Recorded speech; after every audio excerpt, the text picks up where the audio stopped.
Era 13 de junho de 2026, um sábado de sol do interior de São Paulo. Mais de 100 pessoas tinham acordado cedo, animadas. Algumas tinham reservado aquele dia com meses de antecedência. Pagaram pela experiência, queriam uma aventura, um rush de adrenalina, uma história para contar depois para todo mundo. E entre elas estava Maria Eduarda. Ela tinha 21 anos, era formada em educação física, amava esportes, amava a natureza e amava desafios. Tinha mais de 6 mil seguidores no Instagram e era daquele tipo de pessoa que ilumina qualquer ambiente que entra. Naquela manhã, ela estava de bom humor, estava com o noivo do lado, com amigos e com a vida inteira pela frente. E às 7h30 da manhã, ela pegou o celular e postou nos stories. A foto era da Ponte do Esqueleto e a legenda dizia, em tom de brincadeira: "Quem foi o doido que deixou eu vir pular de uma ponte?" Ela não sabia que em menos de 2 horas aquela ponte ia engolir a vida dela. Ela não sabia que os homens em quem ela ia confiar a própria vida iam cometer um erro que não tem perdão. E ela também não sabia que estava segurando no seu pulso uma câmera que registrou tudo e que essa câmera ia desaparecer misteriosamente depois que ela morreu. Ela tinha crescido ali, fez faculdade e era exatamente o tipo de jovem que toda família quer ter por perto. Ela era formada em educação física e gestão esportiva. Trabalhava em uma academia na própria cidade. Nas redes sociais, compartilhava a rotina, os treinos, as trilhas, a natureza e as viagens. Era declaradamente torcedora do Santos. Tinha aquele sorriso de pessoa que está exatamente onde quer estar na vida. Naquele sábado, ela foi para Limeira comemorando o Dia dos Namorados com o noivo. Foram um grupo de amigos juntos. E uma daquelas saídas que você planeja animado, que você conta para a família antes de ir, que você documenta em cada story porque quer guardar a memória. E foi exatamente isso que ela fez. Nos stories daquela manhã, ela mostrou as pulseiras de identificação da atividade. Mostrou o local, mostrou o sol, a vegetação, a ponte lá no fundo. Estava empolgada, estava feliz. A última foto dela, a última publicada por ela mesma, foi na entrada da ponte. Você sabe o que tinha naquela entrada? Uma placa vermelha escrito: perigo, risco de morte. Ela fotografou a placa, sorrindo e postou: "Quem foi o doido que deixou eu vir pular de uma ponte?" Ela confiou nos profissionais. Ela achava que estava protegida. Ela não estava. Agora eu preciso te contar sobre o lugar, a Ponte do Esqueleto. Só o nome já diz tudo, né? Ela está localizada na divisa entre a cidade de Limeira e Cordeirópolis, no interior de São Paulo. Foi construída para ser um viaduto ferroviário. Fazia parte de um projeto de expansão da malha ferroviária paulista. Mas a obra nunca foi concluída, a ferrovia nunca passou por ali e a ponte ficou abandonada.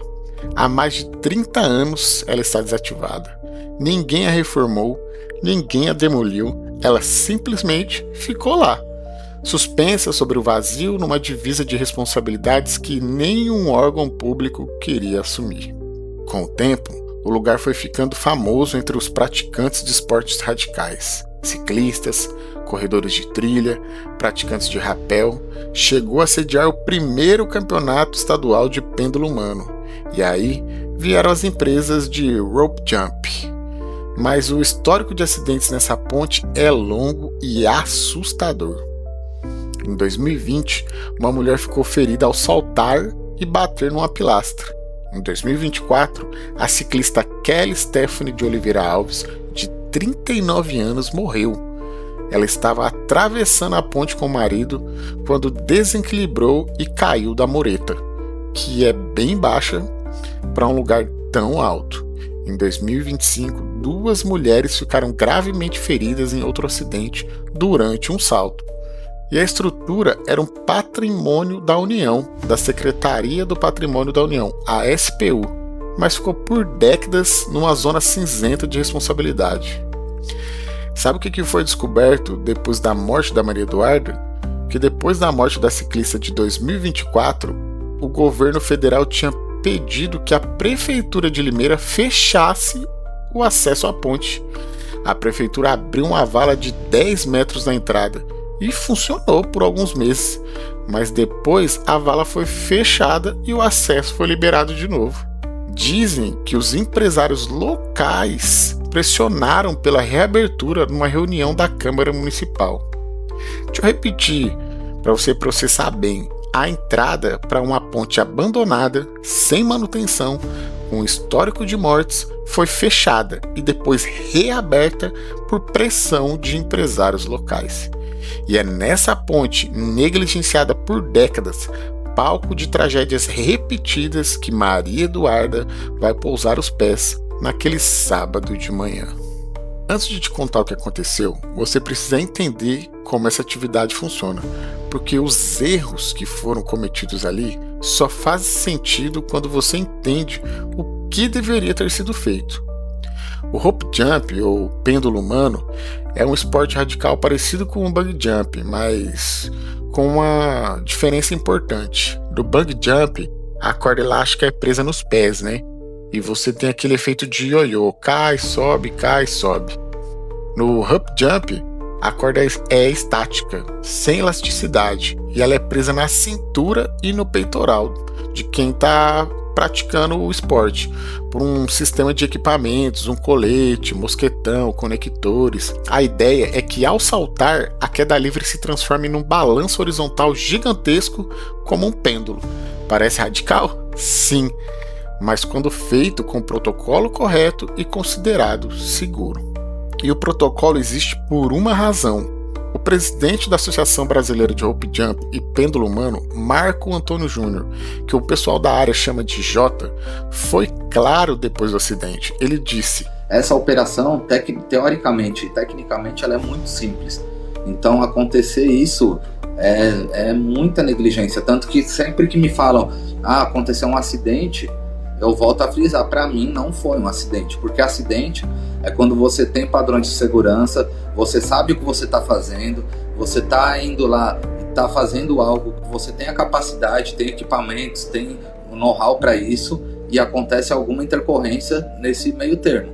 A modalidade que Maria Eduarda escolheu chama aviãozinho. O praticante não salta sozinho. Ele é erguido pelos instrutores com os braços abertos e lançado da plataforma. É a modalidade que mais exige confiança absoluta entre cliente e instrutor. Porque você não tem controle nenhum, você está sendo jogado e você precisa ter certeza de que a corda está presa antes de voar. Maria Eduarda não tinha essa certeza, porque ninguém conferiu.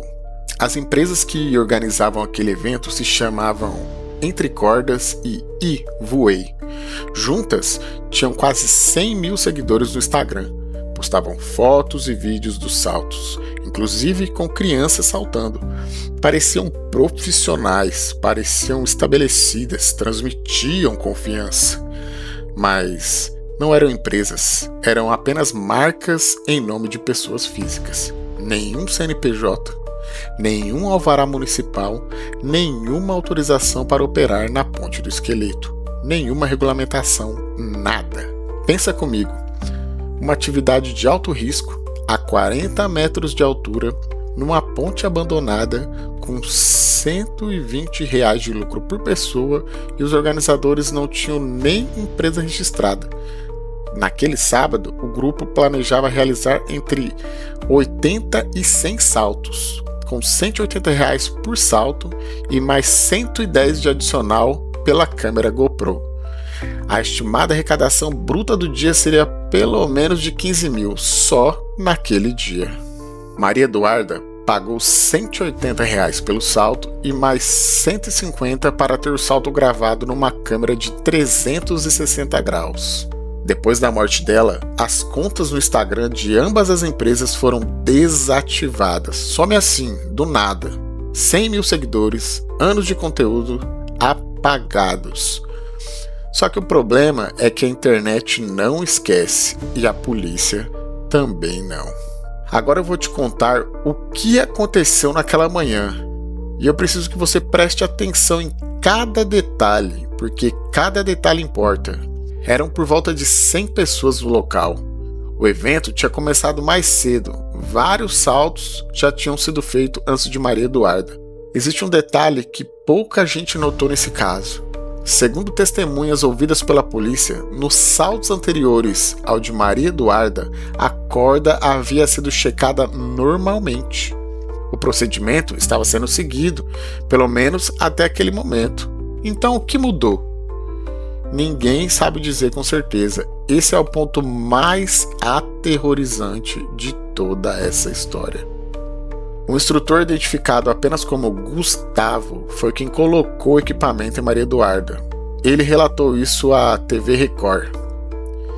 Eu estava a 4 metros de distância da plataforma. Eu estava de costas para onde fica a plataforma de salto, porque eu estava equipando outra cliente. E ele continuou dizendo: o salto de Maria Eduarda foi o primeiro naquela modalidade, o aviãozinho. Antes dela haveria outro, mas a menina ficou com medo e desistiu. E quando virei de frente para a plataforma, já tinha acontecido. Processe isso que eu estou te dizendo por um momento. A pessoa que colocou o equipamento em Maria Eduarda estava de costas no momento em que ela foi lançada. E ninguém mais checou se a corda estava presa. As imagens gravadas por testemunhas mostram tudo. Você vê Maria Eduarda chegando à plataforma, 2 instrutores a seguram pelo braço, erguem-na com os braços abertos na posição de aviãozinho. Ela está com o capacete, está com o equipamento acoplado à barriga, mas a corda está no chão, está lá, visível, aos pés dos instrutores, e ninguém a conectou, e eles a lançaram. No segundo seguinte, você ouve o grito da pessoa que estava gravando o vídeo: gente, acorda! Maria Eduarda caiu 40 metros em queda livre, sem nada presa ao corpo. Politraumatismo é o termo técnico. Significa múltiplas lesões graves em todo o corpo causada pelo impacto. O noivo dela estava no local. Segundo a testemunha Rafael Goulart, que estava no grupo e presenciou tudo, o impacto produziu um barulho assustador. O noivo de Maria Eduarda teve um colapso nervoso de imediato e precisou ser acalmado por outras pessoas presentes. Uma enfermeira que estava no local para realizar o próprio salto foi uma das primeiras a descer até onde Maria Eduarda havia caído. Ela se chama Raiza Gabriele Dias. Em depoimentos ela disse: quando cheguei lá embaixo, ela ainda tinha pulsação, estava com uma respiração muito ofegante. Eu tentei mantê-la consciente, eu falei para ela: Duda, ninguém morre no meu plantão. Maria Eduarda não resistiu. O SAMU chegou e constatou o óbito no local. Causa: parada cardiorrespiratória por politraumatismo. Ela foi para o hospital 2 dias depois do Dia dos Namorados. Foi para comemorar, foi para viver uma aventura. E não voltou. Quando Maria Eduarda caiu, os instrutores ficaram paralisados por alguns instantes. Choque? Talvez. Mas o que aconteceu depois disso é o que revelou o caráter desses homens. Segundo testemunhas, a primeira reação deles não foi correr para prestar socorro. Não foi chamar o SAMU. Não foi tentar ajudar.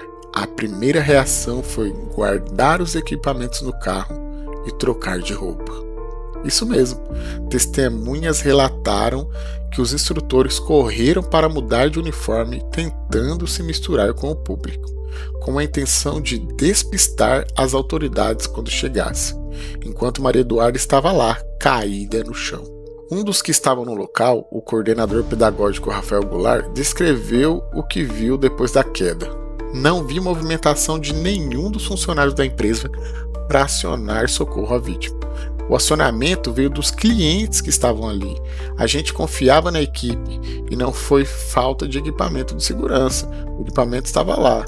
A corda é o essencial para fazer o salto e ela estava no chão. Os instrutores então tentaram fugir para uma área de mata nos arredores da ponte. A polícia militar chegou rápido, muito rápido, e os localizou.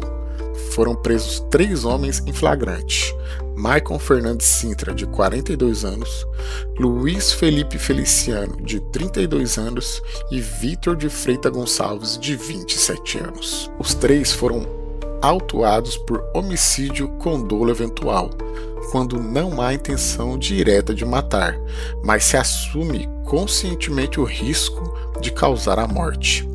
A justiça converteu as prisões em preventivas no dia seguinte.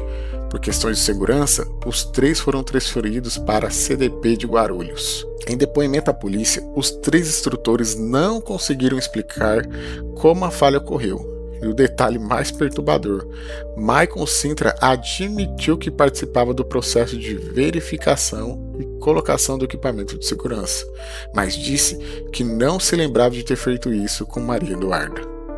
Não se lembrava de verificar a corda, de conectar a corda antes de jogar uma pessoa de 40 metros de altura.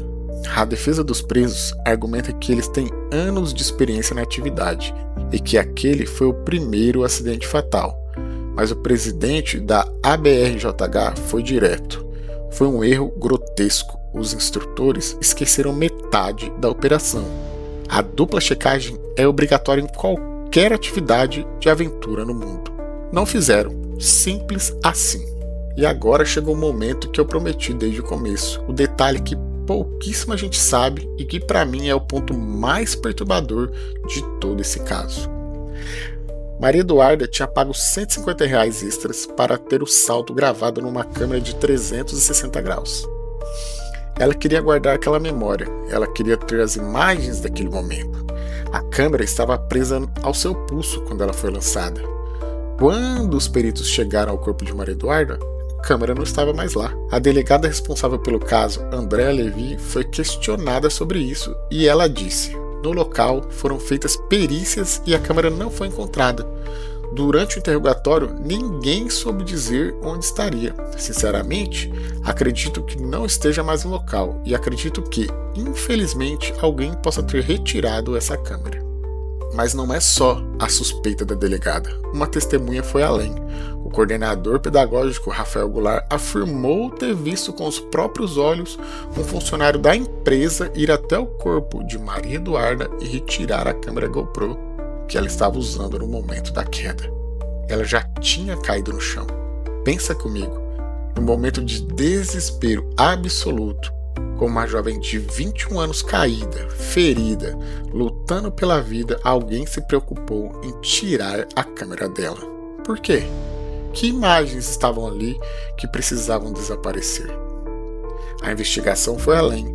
As autoridades descobriram que conteúdos digitais, arquivos, mensagens e possivelmente vídeos foram deliberadamente apagados pelos suspeitos após o acidente.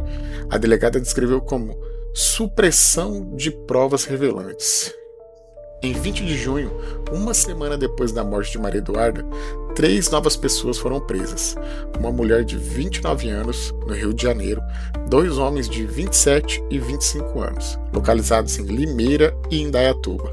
Os 3 faziam parte da organização do evento e, segundo a polícia, integravam o grupo Entre Cordas. 2 deles fugiram do local logo após a morte da Maria Eduarda. A justiça autorizou mandados de busca e apreensão nos endereços de todos os investigados, celulares, equipamentos eletrônicos, tudo apreendido. A câmera 360 graus até hoje não foi encontrada. 6 pessoas presas, provas digitais apagadas, câmera sumida. Isso não parece o comportamento de pessoas que cometem um erro acidental e estão arrependidas. Isso parece o comportamento de pessoas tentando apagar rastros. Mas tem uma outra camada nesse caso que não pode ser ignorada, porque os instrutores cometeram um erro fatal. A empresa operava ilegalmente, tudo isso é fato. Mas como que uma ponte abandonada com um histórico de morte virou palco de um evento pago para 100 pessoas, sem autorização, sem fiscalização, sem nenhum órgão público aparecer para impedir? A ponte do esqueleto era patrimônio da União, da Secretaria do Patrimônio da União, vinculada ao Ministério da Gestão. Depois da morte da ciclista Kelly Stefani em 2024, o governo federal pediu à Prefeitura de Limeira que fechasse o acesso. A Prefeitura abriu uma vala, funcionou por alguns meses e depois o acesso foi reaberto. A SPU afirma que pediu providências. A Prefeitura diz que cobrou o governo federal. O governo diz que não tinha autorização para intervenção mais ampla. Todo mundo aponta o dedo um para o outro. E Maria Eduarda morreu no meio dessa briga de responsabilidades. No mesmo dia do acidente, a Prefeitura de Limeira anunciou que vai processar o governo federal por omissão. O prefeito Murilo Félix disse que a morte de Maria Eduarda torna insustentável e inaceitável a continuidade dessa omissão. Na segunda-feira seguinte, o governo federal, que antes dizia que a ponte era responsabilidade da prefeitura, reuniu representantes da AGU com os prefeitos de Limeira e Cordeirópolis para discutir soluções. Na quarta-feira, a prefeitura começou a fechar os acessos novamente e o governo federal está estudando a demolição da ponte. A demolição. Depois de décadas de abandono, depois de 2 mortes confirmadas, depois de múltiplos feridos, depois de anos de acidente, agora eles estudam demolir.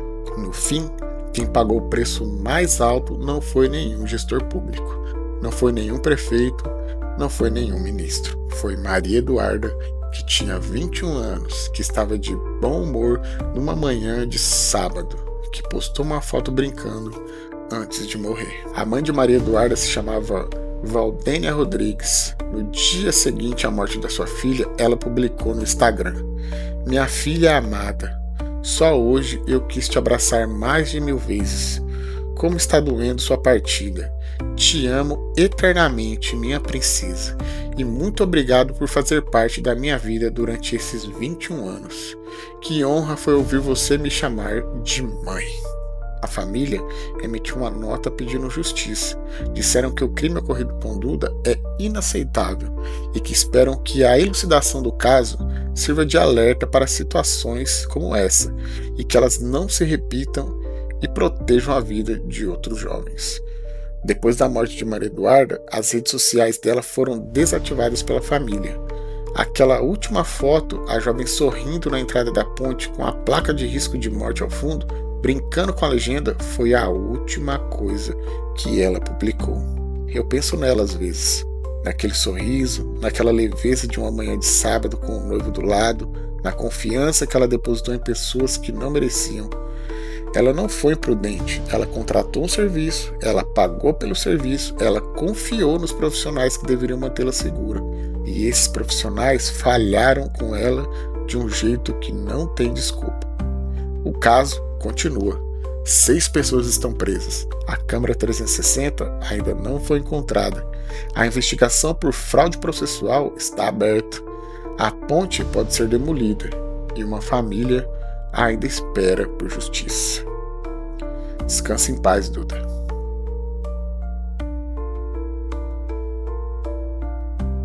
Se esse caso te tocou de alguma forma, deixa o like e compartilha esse vídeo.